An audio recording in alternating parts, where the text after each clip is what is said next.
এই বিগত সময়ে যিনি এইখানকার জনপ্রতিনিধি ছিলেন তিনি সকল সময় মোহনগঞ্জের থেকে ছিলেন, তো উনি মদনের প্রতি কোনো খেয়াল রাখেনি নাই। এই দেখা যাচ্ছে যে একজন ডক্টর আউটডোরে রুগী দেখতেছে, এক ফাঁকে আবার দৌড় দিয়ে গিয়ে আবার কয়েকটা আলট্রা করে দিয়ে আসলো। আওয়ামী লীগ শাসনামলে রাজনৈতিক প্রতিহিংসার চরম শিকার হয়েছেন সাবেক স্বরাষ্ট্র প্রতিমন্ত্রী লুৎফুজ্জামান বাবর। টানা জেল খেটেছেন প্রায় 17 বছর, এমনকি ফাঁসির আদেশও হয়েছিল তার। পতিত সরকারের আমলে শুধু লুৎফুজ্জামান বাবর নন, তাকে যারা ভোট দিয়েছেন সেই এলাকার মানুষকেও পোহাতে হয়েছে নানা দুর্ভোগ। বাবরের নির্বাচনী এলাকা হওয়ায় উন্নয়ন বঞ্চিত হয়েছে মদন, মোহনগঞ্জ ও খালিয়াজুড়ি। সেই অবহেলার জ্বলন্ত উদাহরণ মদন উপজেলার স্বাস্থ্য কমপ্লেক্স। নামে 50 শয্যার হাসপাতাল হলেও 19 শয্যার পুরনো ভবনেই চলছে হাসপাতালের কার্যক্রম। বান্ডেল থাকলে প্রতি সেনমানিতে টাকা বাঁচবে। বিকাশ সেনমানি বান্ডেল কিনে জিতুন প্রতি লেনদেনে। যদিও জরাজীর্ণ সেই ভবনটি অনেক আগেই পরিত্যক্ত ঘোষণা করা হয়েছে, তবুও নতুন ভবন নির্মাণের কোনো উদ্যোগ নেয়নি আওয়ামী লীগ সরকার। বাধ্য হয়ে ঝুঁকিপূর্ণ ভবনে চলছে হাসপাতালের কার্যক্রম। সেই সঙ্গে চিকিৎসক সংকট সহ নানা সমস্যা তো আছেই। নেত্রকোনার জেলার মধ্যে মদন উপজেলা, এটা একটা গুরুত্বপূর্ণ উপজেলা মদন নেত্রকোনা, কিন্তু আমাদের যে স্বাস্থ্য সেবাটা অবকাঠামোগতভাবে এখন খুবই খারাপ অবস্থায় আছে। অবকাঠামো তো খারাপ অবস্থায় আছে, বিল্ডিংগুলো ভেঙে পড়তেছে, ময়লা আবর্জনা এগুলো ঠিকমতো পরিষ্কার হচ্ছে না। এর মধ্যে ডক্টরের স্বল্পতা আছে কিছু, যে কারণে চিকিৎসাটা ঠিকমতো হচ্ছে না। আমরা ডাক্তারের কাছে যাইলে বলে নার্সের কাছে যান, নার্সের কাছে বললে যান আপনারা ডাক্তারের কাছে। আমরা কি লিখতে পারি? ও যে এখন গেছি টিকিট নিয়ে, আপনারা ওর কাছে যাবেন ডাক্তারের কাছে, আর ডাক্তারে পাঠাই দেন নার্সের কাছে। তাইলে যদি যাই বলি আপনারা খুলে দেন, আসতেছি আসতেছি কই আর বলার কোনো সময় নেই, হারা আসে না। নিজেরটা খুলো, নাইলে বসে থাকো, ঠিক আছে, রুগী নিয়ে বসে থাকো। এখন গেছি এখন আপনারা বসেন, গাইতেছি আমি। দুইজনে কি এও চালানো যায়? এত বড় একটা হাসপাতাল চালানো যায়? যায় না তো। সারা এটা গুরুত্বই দেয় না যে হাসপাতালে রুগী আছে, মানুষ আছে, ঠিক আছে, পরিবেশ ভালো না, বাথরুম ভালো না, একটু খাবারের কিছু ইয়েও নাই সরকার থেকে। পরে আবার ড্রেসিং করতে গেলে আপনার বলে টাকা দিন, আপনার হাত ভেঙে গেলে বাচ্চার নিয়ে কয়ে টাকা দিন, তাহলে আর সরকার কেন? ভৌগোলিক কারণে পাশের খালিয়াজুড়ি, কেন্দুয়া, আটপাড়া ও কিশোরগঞ্জের কিছু এলাকার মানুষও এই হাসপাতালেই চিকিৎসা নিতে আসেন। তবুও পাশের উপজেলাগুলোর তুলনায় মদন উন্নয়নের দিক থেকে অনেকটাই পিছিয়ে। সীমাবদ্ধতা জেনেও এক প্রকার বাধ্য হয়ে এখানে চিকিৎসা নিতে আসেন রোগীরা। তারা বলছেন সাবেক স্বরাষ্ট্র প্রতিমন্ত্রী মোহাম্মদ লুৎফুজ্জামান বাবরের এলাকা হওয়ায় এই উপজেলা অনেকটাই পিছিয়ে। রোগী নিয়ে আসলাম বাঙ্গা হাসপাতাল, নোংরা হাসপাতাল, ভালো একটা সুবিধা হইতেছে না। দীর্ঘ 16-17 বছর তো সাজ্জাদ কিছু করতে পারছেন না। প্রথম তো উনি আমার লোক বাবর সাহেবের বাড়ি, এর লেগে কিছু করতে পারছে না। রাস্তাঘাট নাই, হাসপাতালে কিন্তু মেরামত নাই, হাসপাতালে কোনো ডাক্তার নাই, রোগী নিয়ে খুব কষ্টজনকের মাধ্যমে। আমাদের এই যে গ্রাম, এই যে থানা, এই থানার তাকে যা টাকা পয়সা আসে অন্যরা দে, নেতা বেতা দিলরে আসে কে জন্যে? হাসপাতালের জন্যে, জনগণের উন্নতর জন্যে। হাসপাতাল বড় হবে, আপনার এখানে আমরা ওষুধ পাইয়াম, তাও পাই না, ডাক্তারও পাই না। মদনপুর উপজেলার স্বাস্থ্য কমপ্লেক্সে জনবল ও ওষুধের সংকট চরমে। চিকিৎসক থেকে পরিচ্ছন্নতা কর্মী প্রায় সব পদেই শূন্যতা, ঔষধের ঘাটতিও প্রকট। এই সীমাবদ্ধতার মধ্যেই রোগীরা চিকিৎসা নিতে বাধ্য হচ্ছেন, আর সীমিত সম্পদে হিমশিম খাচ্ছেন চিকিৎসকরা।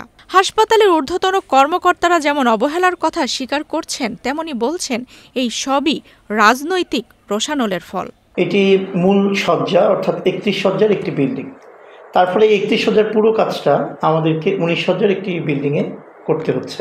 মানুষ হয়তো দ্বিগুণ লোড নেয়, কিন্তু আমরা 4 বা 5 গুণ লোড নিচ্ছে, এবং স্বভাবতই স্বাভাবিক কাজে তো একটু বিঘ্ন ঘটছে।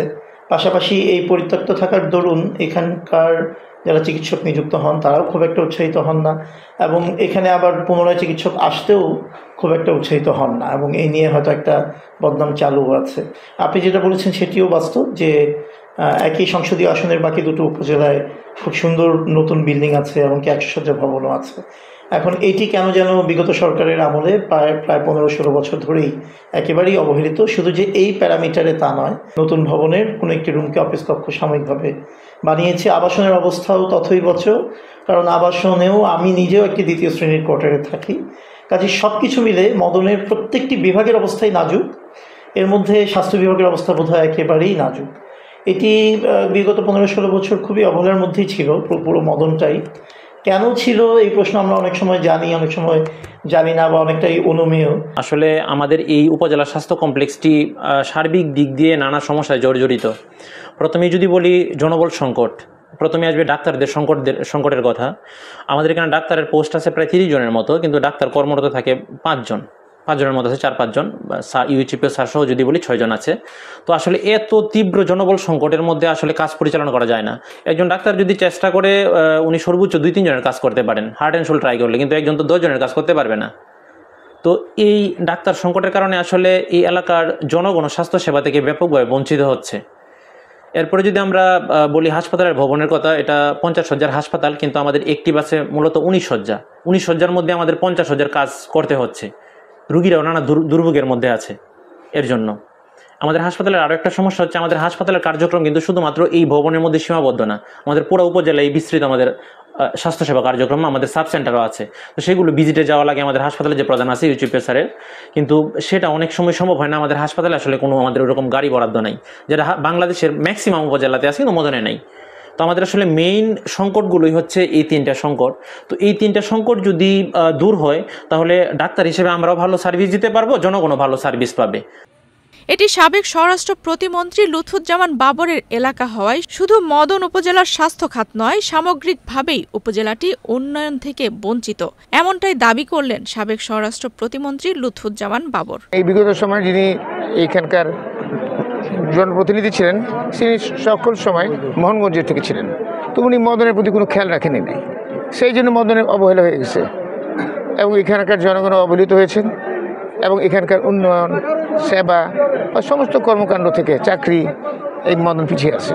ইনশাল্লাহ আমরা আল্লাহ যদি রহমত করে ভবিষ্যতে সম্ভবভাবে উন্নয়ন, সেবা এবং চাকরি সকলকে সমভাবে হবে 3 থানায়। এদিকে পুনর্নির্মাণে 2বার প্রস্তাব দেয়া হয়েছে। সরকার পরিবর্তনের কারণে পরিকল্পনায় পরিবর্তন এসেছে। নতুন করে একটি ডিপিপি পরিকল্পনা কমিশনে পাঠানো হয়েছে। অনুমোদন পেলেই 2025-26 অর্থবছরে কাজ শুরু করা সম্ভব হবে বলে জানান গণপূর্ত বিভাগের নির্বাহী প্রকৌশলী AFM আনিসুর রহমান। মদন স্বাস্থ্য কমপ্লেক্সটি 31 শয্যা বিশিষ্ট স্বাস্থ্য কমপ্লেক্সটি নির্মিত হইল 1974 সালে। ওই সময় পর থেকে এমনিতে এটা লাইফ টাইম চলে গেছে। শুধু মদন নয়, সারা বাংলাদেশে আমাদের যে জরাজীর্ণ হেলথ কমপ্লেক্সগুলো আছে সেইগুলা পুনর্নির্মাণের জন্য একটা নতুন করে ডিপিপি করা হচ্ছে। এই ডিপিপিটি ইতিমধ্যে সম্পন্ন হয়েছে। এটা প্ল্যানিং কমিশন আছে, প্ল্যানিং কমিশন থেকে ভেটিং হয়ে যখন আবার আমাদের স্বাস্থ্য মন্ত্রণালয়ে আসবে, তখনই আমরা আবার নতুন করে এই কমপ্লেক্সটা করতে পারবো। আমরা আশা করতেছি 25-26 অর্থবছরে এটার কার্যক্রম আমরা শুরু করতে পারবো।